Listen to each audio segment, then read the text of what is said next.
तो दोस्तों कैसे हैं आप सब। उम्मीद करते हैं कि आप सभी अच्छे होंगे और स्वस्थ होंगे।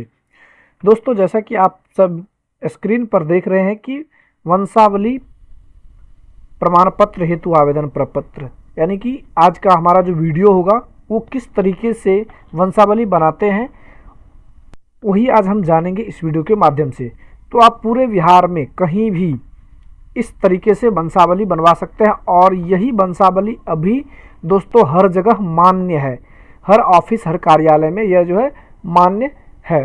तो आपको यही बनवाना है। और दोस्तों ये वंशावली बनेगा कहाँ से, तो आपके ग्राम पंचायत में जो ग्राम कचहरी होता है वहाँ से बनेगा। तो यहाँ पर देख पा रहे होंगे आप कि सेवा में माननीय सरपंच महोदय ग्राम कचहरी, क्योंकि सरपंच जो है वो अपने ग्राम कचहरी में ही होते हैं, ग्राम कचहरी के अध्यक्ष होते हैं। तो उन्हीं को हमें आवेदन देना है। तो किस तरीके से हमें ये आवेदन, तो सबसे पहले आपको यह फॉर्मेट ले लेना है जिनका लिंक डिस्क्रिप्शन पार्ट में ऑलरेडी दिया गया है, या फिर आप गूगल पर डायरेक्ट सर्च करेंगे तो फॉर्मेट ये आपको डाउनलोड हो जाएगा। ये 6 पेज का फॉर्मेट है। तो सबसे पहले सभी पेज को बारीकी से समझ लेते हैं, फिर आपको हम आगे ले चलेंगे। ये दोस्तों 6 पेज का जो फॉर्म है, ये पहले आपको फर्स्ट वाला पेज है ये आपको भरना है। आपको यहाँ पर देखिए सेवा में यहाँ पे जो आपका ग्राम कचहरी जो पंचायत है वो यहाँ पर फिल करना है। उसके बाद जो है यहाँ पर पंचायती राज जो भी आपका पंचायत है उन्हीं का देना है नाम। फिर यहाँ पर प्रखंड, जिला, विषय यहाँ पर पहले से दिया गया है। वंशावली प्रमाण पत्र निर्गत करने के संबंध में महाशय उपरोक्त विषय के संबंध में कहना है कि मैं, यानी कि जो आवेदन दे रहा है वो, उनका नाम, पिता का नाम, वार्ड नंबर, ग्राम, पोस्ट, थाना, पंचायत, प्रखंड, जिला, ठीक सारा चीज देना है। और मैं डैश किस कार्य के लिए, तो अधिकतर दोस्तों अभी आगे आने वाला है सर्वे, तो आदमी जमीन संबंधित कार्य हेतु तो यहाँ पे वो लिखेंगे। आगे आने वाले आगे हम आपको बताएंगे कि इसे फॉर्मेट को भरा हुआ भी हम आपको दिखाएंगे। उसके बाद यहाँ पर मेरे परिवार का वंशावली निम्न प्रकार है, तो यहाँ पर आपको वंशावली बनाना है। उनके बाद आपको यहाँ पर नीचे साइन करना है और अपना मोबाइल नंबर दे देना है। उसके बाद जब दूसरा पेज है तो दोस्तों इसमें आपको क्या करना है, यहाँ देखिए समक्ष लिखा हुआ है, यानी कि किसी के समक्ष, यानी कि लेख्य प्रमाणक, कार्यपालक, दंडाधिकारी, ये दोनों के, यानी कि ये शपथ पत्र दोस्तों आपको अपने समाहरणालय या कलेक्ट्रेट से बनवाना होता है शपथ पत्र। तो यहाँ पर अपने जिला का नाम देंगे, फिर आप अपना नाम, करीब उम्र जो भी है, वर्ष, पिता का नाम, पिता का उम्र, और यहाँ पर वार्ड नंबर, गांव का नाम, पोस्ट, थाना, प्रखंड, जिला, सारा चीज भरना है। और मैं शपथ बयान करता हूँ कि मुझे डैश कार्य हेतु, यानी कि जिस कार्य के लिए लेंगे वो यहाँ पर लिखेंगे। फिर यहाँ पे सेम वही जो फर्स्ट वाले पेज पे भरे हैं उसी चीज़ को यहाँ पर उतार देना है वंशावली को। फिर यहाँ पर देना है कि यह कि मुझे वंशावली प्रमाण पत्र ग्राम कचहरी डैश, आप अपने ग्राम कचहरी का नाम देंगे, कौन सा पंचायत है, और फिर प्रखंड दे देना है। उसके बाद आपको यहाँ पर दोस्तों साइन समक्ष में ही करना है। जब आप शपथ पत्र बनवाने जाएंगे तो उसके सामने ही दस्तखत आपको करना है। फिर वो यहाँ पर जो है साइन उन करके आपको देंगे। उनके बाद ये जो तीसरा पेज है उसमें आपको फिर भरना है आवेदक आवेदिका अपना नाम, पिता का नाम, वार्ड नंबर, ग्राम, पोस्ट, थाना, पंचायत, प्रखंड, जिला, सब कुछ भरना है। उसके बाद फिर यहाँ पर कह रहा है एतत् मैं अपने पूरे होशो हवास में, ये जो गवाह वाला दोस्तों एक फॉर्म है, ये अनुशंसा करना हो गया। यहाँ पे क्या लिखा है, वंशावली प्रमाण पत्र निर्गत हेतु अनुशंसा प्रपत्र, यानी कि दोस्तों इसमें 4 गवाह और उनके बाद आप इनमें से किसी एक से या 2 से पंचायत या वार्ड के वार्ड सदस्य, यहाँ पर दोस्तों पंच दिया है, उसके बाद वार्ड सदस्य है, फिर आंगनबाड़ी सेविका है, चौकीदार और मुखिया है, इस 5 में से किसी एक से आपको साइन करवाना है। ये हो गया अनुशंसा, यानी कि ये सही चीज़ आप जो है सही, ये बिल्कुल सारा चीज़ सही है, उनको ये गवाही करेगा। यहाँ पे जो है क्या कर रहा है, होशो आवास में बयान दे रहा हूँ, ये चारों जो भर रहे हैं नीचे जितना भी भरेंगे वो सभी बयान देंगे कि डैश व्यक्ति पिता डैश के हित में गवाही का कोई भी अंश गलत और सत्य पाए जाने पर भारतीय दंडा संहिता के सुसंगत धाराओं के तहत दंडात्मक कार्यवाही के स्वयं उत्तरदायी होंगे। यानी कि जो गवाही देंगे वो बिल्कुल सत्य है, अगर गलत पाए जाएंगे तो उनका जो कानून कार्रवाई उनके दंडाधिकारी होंगे। तो ये जो ऊपर जो भी फॉर्म भरेंगे उनको समझाना है और जिनसे दस्तखत कराना है उनको बता देना है कि मेरे वंशावली बनाना है। तो आपके जो परिवार के हैं उनको छोड़ के यहाँ पे लिखा गया है गवाह आवेदक के वंशज का कोई सदस्य नहीं होगा और साक्षर होना चाहिए, उम्र उसका 18 साल प्लस होना चाहिए। तो 4 आदमी से गवाह यहाँ पे भरवा लेंगे। उसके बाद दोस्तों यहाँ ये कार्यालय ग्राम कचहरी दिया गया है, कार्यालय ग्राम कचहरी, इसको आपको नहीं भरना है, फिर आपको इनको भी नहीं भरना है। यही हो गया प्रमाण पत्र जो आपको कार्यालय से मिलेगा 14 दिन के बाद। आप जो आवेदन देंगे उनके 14 से 15 दिन के बाद आपको मिलेगा। ये हो गया। और ये यानी कहने का मतलब 3 पन्ना आपको भरना है, जो हम यहाँ पे देखिए भर के रखे हुए, किस तरीके से भरना है वो आप, यह मैंने एग्जाम्पल के लिए भरा है, इसमें कोई तरह की किसी का जानकारी इसमें नहीं दिया गया है। ये बिल्कुल आपको समझाने के लिए हमने सिर्फ और सिर्फ ये एक एग्जाम्पल लिया है। यहाँ पे माननीय सरपंच महोदय ग्राम कचहरी मानिकपुर, ये कोई पंचायत है, ठीक है। यहाँ पर फिर हमने पंचायत का पंचायती राज मानिकपुर, प्रखंड मधेपुरा, जिला मधेपुरा।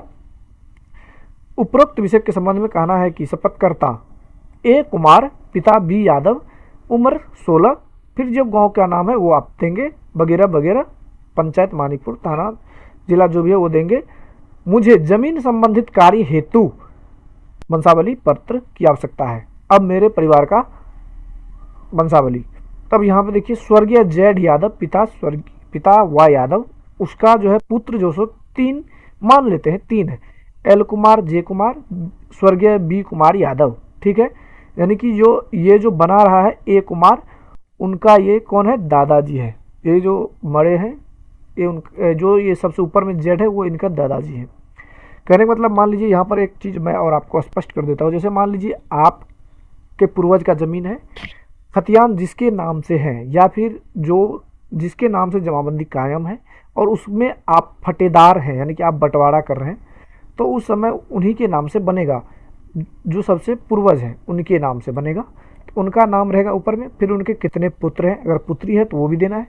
तो यहाँ पे जैसे 3 है और ये 2 अभी जीवित है और ये तीसरा मृत हो चुका है, तो उनका एक पुत्री और एक पुत्र है, तो वहाँ हम तीर लगाएंगे और नीचे के कुमारी और ए कुमार, ये ए कुमार बनवा रहा है वंशावली अपने पूरे पूर्वज का, तो यहाँ पर वो भी आ गया।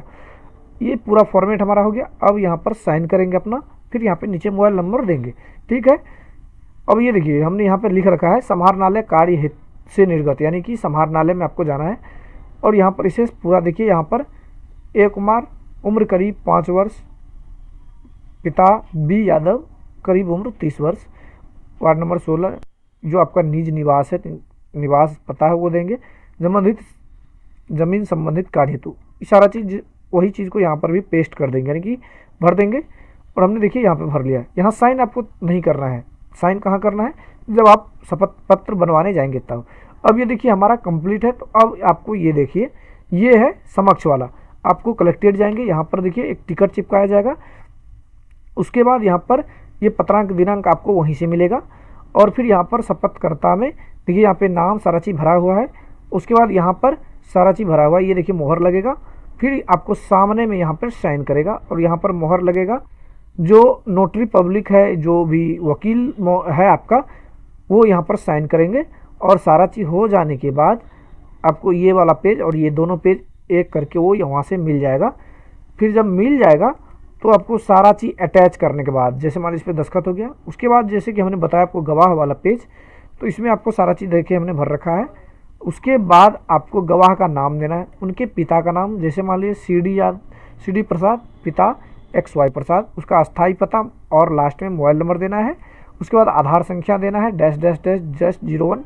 उसके बाद उससे साइन करवा लेना है। उसी तरह से चारों से करवाना है। और फिर नीचे जब आएंगे तो यहाँ पर जो है किसी एक से अपने पंचायत प्रतिनिधि से करवा लेंगे और फिर आपको एक पूरा PDF तैयार हो जाएगा। और आप जब जमा करेंगे तो यहाँ पर देखिए नीचे चलिए इस फॉर्मेट में आइए। शपथ पत्र क्यों ज़रूरी है, ये वाला शपथ पत्र आपको इसलिए देना है कि ये जो नंबर आपको दिया गया है, ये नंबर और तारीख वो कहाँ फिल होता है, यहाँ पे देखिए ये 3 पेज ऊपर वाला तो आप भर के देंगे और ये 3 पेज खाली देंगे। तो वहाँ जब कार्यालय में जमा कीजिएगा तो वो अपना निर्गत करेगा। और यहाँ पर देखिए नीचे आइएगा क्या कह रहा है, द्वारा वंशावली प्रमाण पत्र निर्गत करने हेतु आवेदन प्रपत्र में संलग्न शपथ पत्र संख्या, ये हो गया शपथ पत्र संख्या और ये हो गया उनका तिथि, यहाँ पर देना है शपथ पत्र संख्या और तिथि, ठीक है, यहाँ पे भरना है। और पंचायती राज जो भी आपका है वो सब, ये सब कार्यालय का काम आपको नहीं करना है, लेकिन मैं आपको बता दे रहा हूँ यहाँ पे होता है। सारा चीज़ भर के यहाँ पर ग्राम कचहरी निर्गत करता है कि अगर किसी को आपत्ति है, मान लीजिए आपने आवेदन दिया है, तो यहाँ पे देखिए आवेदन देने के जिस तिथि को ये जारी होगा उसके 7 दिनों के अंदर अगर किसी को आपत्ति है इस वंशावली से, मान लीजिए इस वंशावली कोई गलत बनवा रहा है चुपके से, तो अगर वो जानकारी में है तो वो इस पर आपत्ति देगा तो ये रुक जाएगा। अगर आपत्ति नहीं देगा तो 7 दिन के बाद ग्राम कचहरी क्या करेगा, फिर आपको ये वाला फॉर्मेट पेज नंबर 5 ये पूरा भर के आपको सारा चीज़ अपना रजिस्टर में वो चढ़वा लेगा, आपको नंबर दिनांक और फिर सारा चीज़ भर के वो वंशावली जो आपने भर के दिया है वो वंशावली को यहाँ पे वो फिर से भरेंगे और यहाँ पर पंचायत सचिव और सरपंच महोदय से दस्तखत करवा के आपको दिया जाएगा, जो कि इस प्रकार से आपको दिखेगा। जैसे कि हमने एक कॉपी बनवाया हुआ है आपको दिखाने के लिए, ये देखिए यहाँ पे नाम सारा चीज़ भरा हुआ है, ये आपको यहाँ पर वंशावली का नंबर शो हो रहा है, फिर यहाँ पर दिनांक हो रहा है जो कब कार्यालय से जारी हुआ है। ये नंबर और दिनांक से जब भी आप इस वंशावली को खोजेंगे तो आपके पंचायत कार्यालय में मिल जाएंगे, ठीक है। उसके बाद यहाँ पर पूरा नाम है और जैसा वंशावली आपने दिया है वो पूरा का पूरा यहाँ पर बना के तैयार है और नीचे में ये हस्ताक्षर किया हुआ है। तो इस तरीके से वंशावली दोस्तों बनाया जाता है। तो इस सिंपल प्रोसेस है, आपको कैसा लगा ज़रूर से ज़रूर बताइएगा। वीडियो अच्छा लगा तो लाइक कीजिएगा, चैनल पे पहली बार है तो सब्सक्राइब जरूर कीजिएगा। अगर आपके मन में कोई ऐसा समस्या है, कोई दुविधा है, कोई जानकारी लेना है तो हमें कमेंट जरूर कीजिएगा, उस पर हम 100% जवाब देने की कोशिश करेंगे। तो अभी के लिए बस इतना ही, दीजिए मुझको इजाज़त। जय हिंद, जय भारत।